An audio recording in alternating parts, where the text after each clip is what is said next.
Alright, welcome back to Python class, and today we'll be looking at set data type, being the third data type in Python collections. And most of what we do in list and tuple, we are going to do some of them in set, but just little and minor differences that are there. Then a set is used to store multiple items in a single variable, just like every other one we've treated. A set is a collection which is unordered, unchangeable, and unindexed. You can't index a set, that is, you cannot look through index, you cannot change it, and it is unordered. Is that clear now? That is the difference between a set and a tuple and a list. A set is unchangeable, but you can remove item, and also you can add new item to a set. But you can't index it.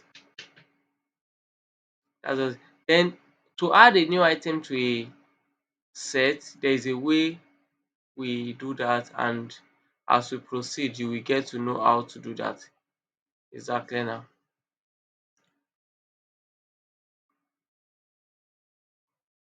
Alright, let's quickly notify ourselves on what we use to write a set. This is what we use to write a set. Mind you, this symbol is also used for dictionary, but there is a difference between this symbol. There is a difference between dictionary and a set, and the difference is that a dictionary has key and value, while a set only have values. So that is the difference. So let's quickly declare a set and give it to a variable. So let's call it my set equals this, and we have dog at dog. I'm putting three values. This is a set. Then what can we do? Let's try to print our set.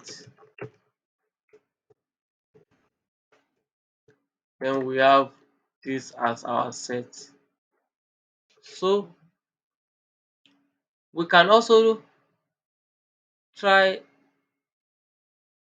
to ensure that when we are writing our set, we don't make a mistake by putting a key in it, so that it will not become a value, a dictionary. And note, the value true and one are considered the same value in set and are treated as duplicate. So when you write true and one in the set values, is considered the same, so it will not accept it. So anyone you write first will be the one accepted, the second one will not be accepted, and that will make it to throw error. So take note of that. At the same time, when you write false and zero, is considered the same thing, and that is a duplicate. Remember, in list and tuple, your value can be duplicated. You can have the same item two, three times appearing in a list and a tuple. But in a set, it is not allowed. So that will be a duplicate. When the same value appears, is a duplicate, so it won't accept it. Then let's now try to see that how can that happen. And mind you, in a set, we can make use of all the data types, letters, the string, the numbers, and the boolean, like we do in other ones. So let's quickly look at this set, my set 2. We have this, and let's create a set for that. Then we are going to have apple, handle, false,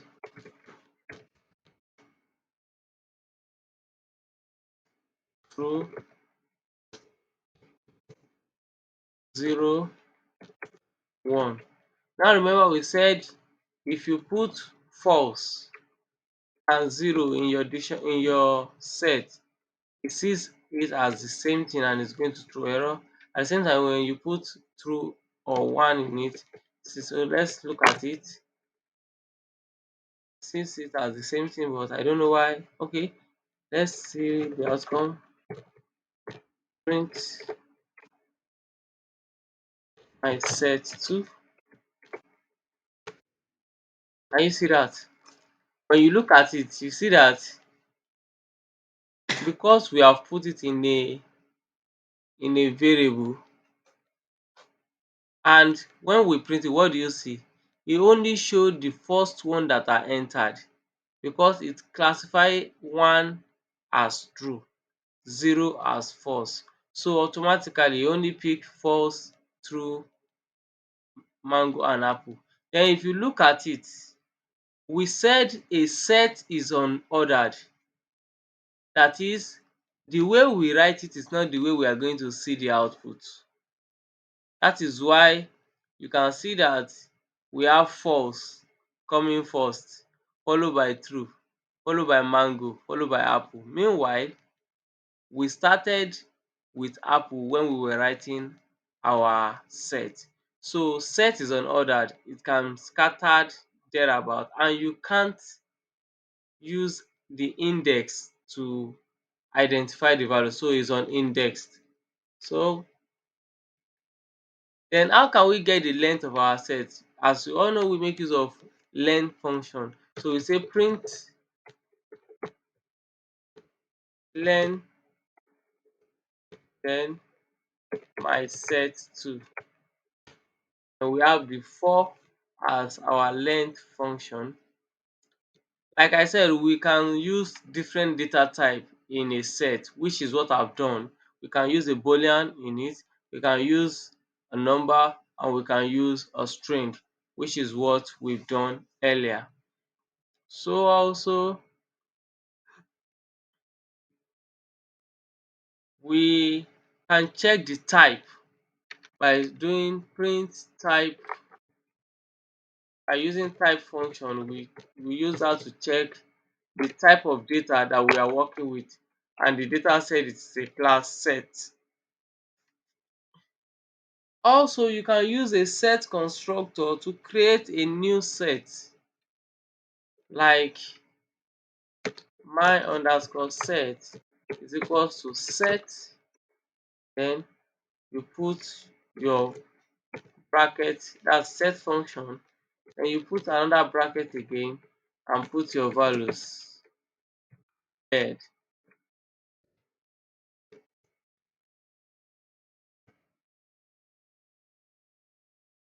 doc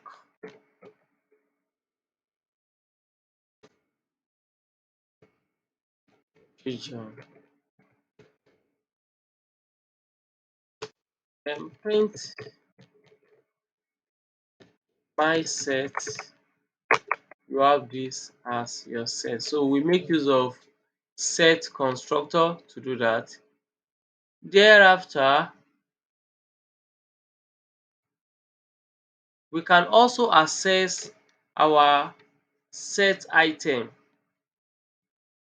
by using a for loop statement and in to check for some conditions. Now let's look through my set. We say for x in my underscore set, print x, and we have all our response listed out. So also we can use in when we are looping in, we can use in to check if a particular value is present in our set by doing print. You can use this in combination with an if set with the for loop also. So print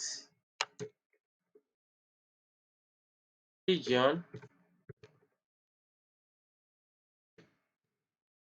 in my underscore set. So once pigeon is there, it's going to give you response as true. But if it's not there, then it will be false. Now let's look at how to change items. Once a set is created, you cannot change its items, but you can add a new items. Exactly now. That is what you can do. Then let's now look at how to add a new item. We have created our set, which is my set. We want to add another item to the set. Then what do? We create my underscore set dot add. We use add this time around in set. We don't use append and we don't use insert. Take note of that. We use add. So dot add, what do we want to add? The list is the list of bird. So we have dove to be added. Now when we print my set, we're going to have bird, dove, pigeon, duck. Now you can see that everything is rearranging every time by itself.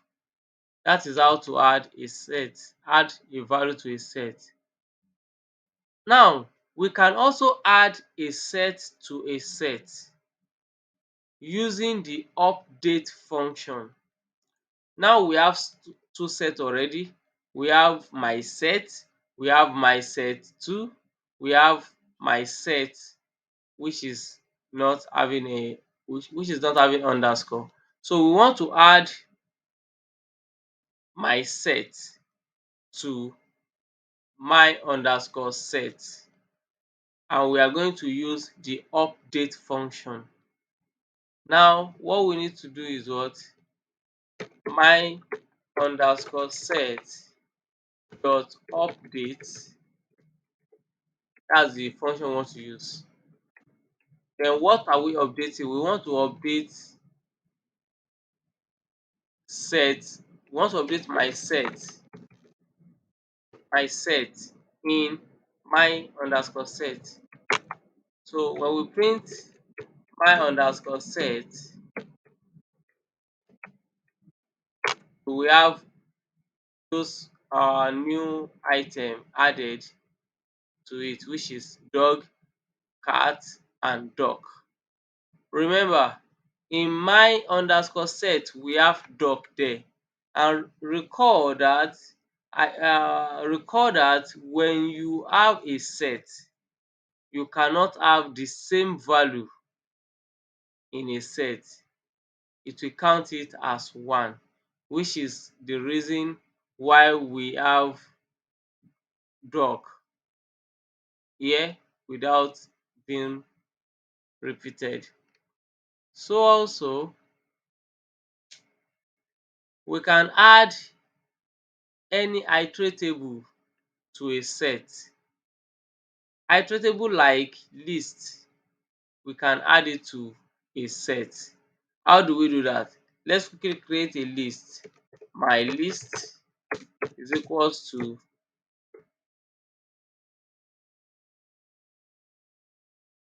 is equals to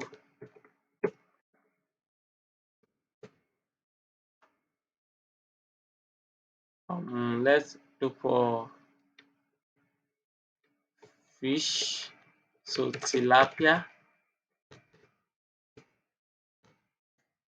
I will just create two. Tilapia and monkrel.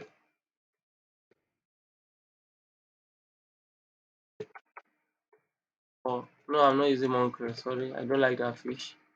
So I'm using okay, I like whale. All right, so let's put that in. Then we want to ensure that we update that iterable inside my underscore set. Then what do? We write my underscore set dot update. Put our function, then we put the list, my list. By so doing, we have it updated, and when we print my underscore set, we have the whale and the tilapia included. Also, we can remove our items from the list. How can we remove our item from the set, not list, from the set? We use remove function and discard function. How do we use remove function? Now I want to remove whale from the set. Then I will write my underscore set dot remove my underscore set dot remove. What do I want to remove? I want to remove whale. So I will have whale. And when I print my underscore set, I will not have whale in the list any longer. So also, let me also use the discard. I will do the same thing by removing tilapia. So I will write my underscore set dot discard, then the function, put the name of the value I want to discard, which is tilapia. Then when I print my set, I will return back to the first items that I have before updating it with a list. So in that case, we have my underscore set will give us a list of items. Then the next thing we can make use of when we want to remove random item, we can use pop. Remember, we use pop also when we were dealing with list, we use pop. So you can also use pop in set. How do you make use of that? You say my underscore set dot pop. What are you popping?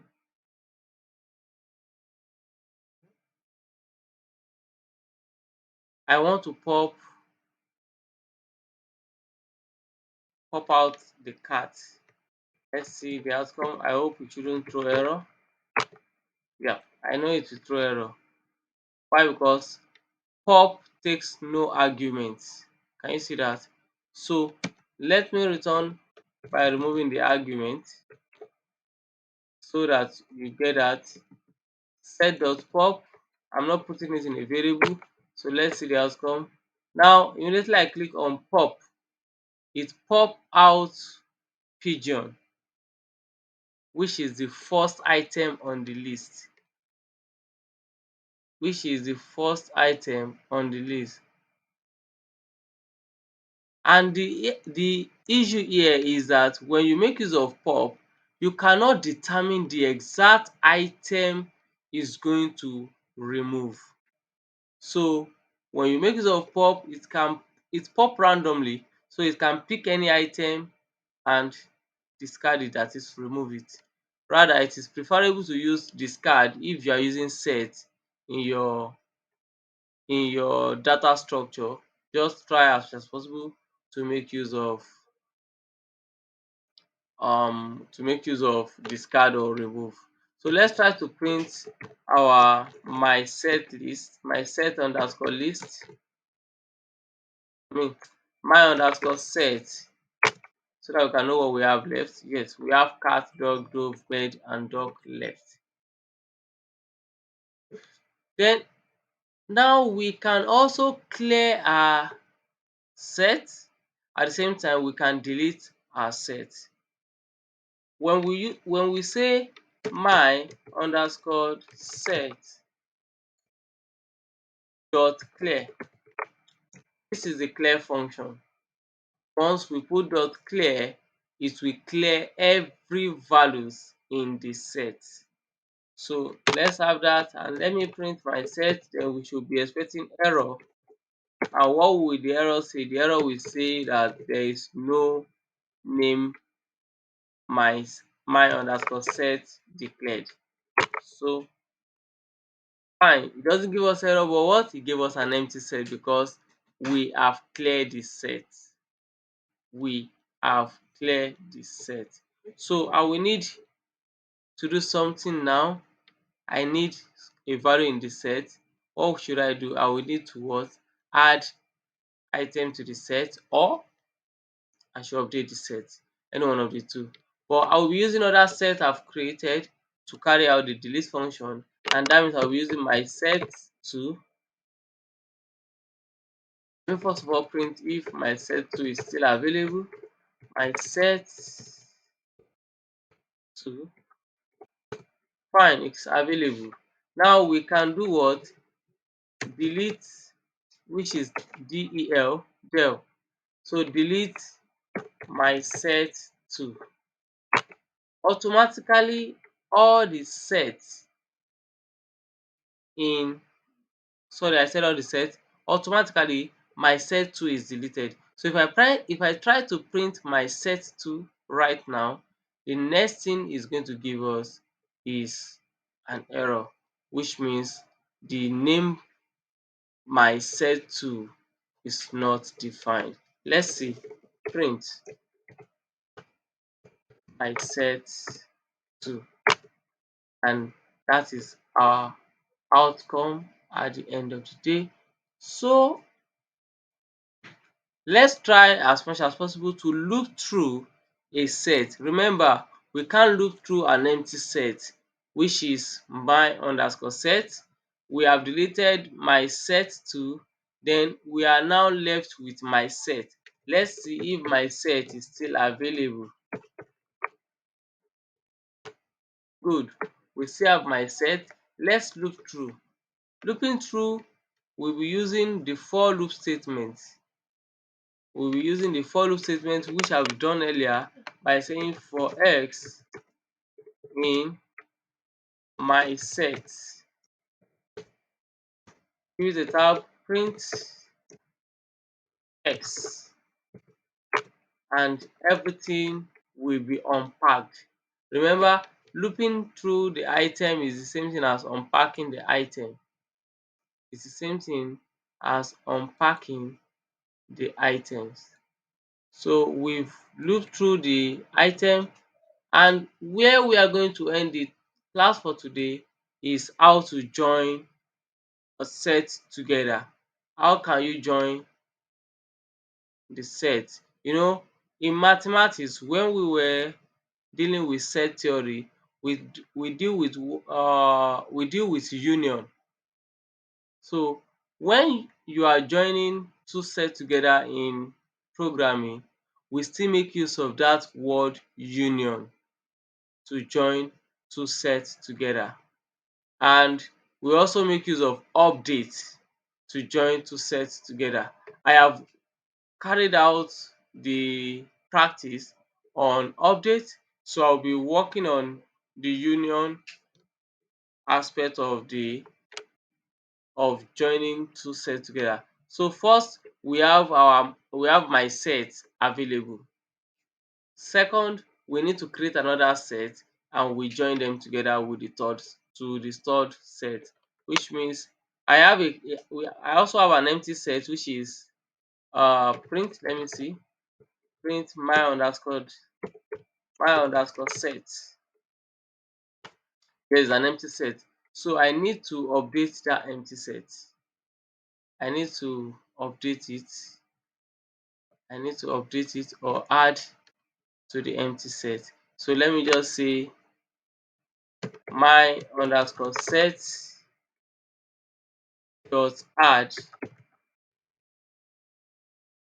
What am I adding? Let me add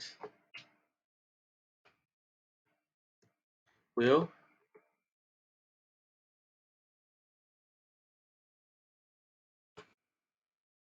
and we add another shark, another dolphin. Then let's print my set. Good. We now have dolphin, whale, and shark. That means our first set is my set. Our second set is my underscore set. Now we want to join it to the third set.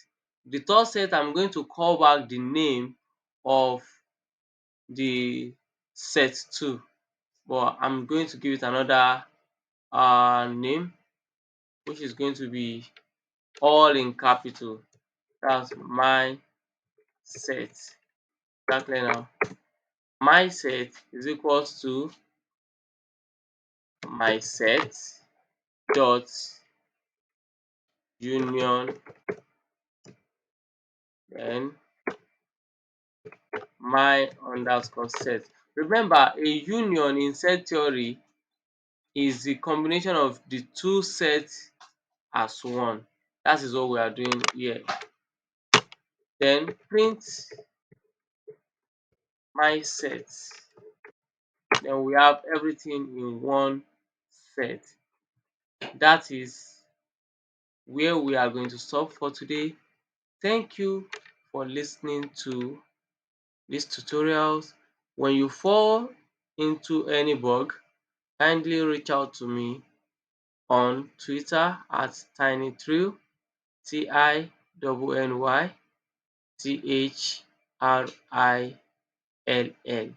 So reach out to me there. I will surely attend to you. Thank you.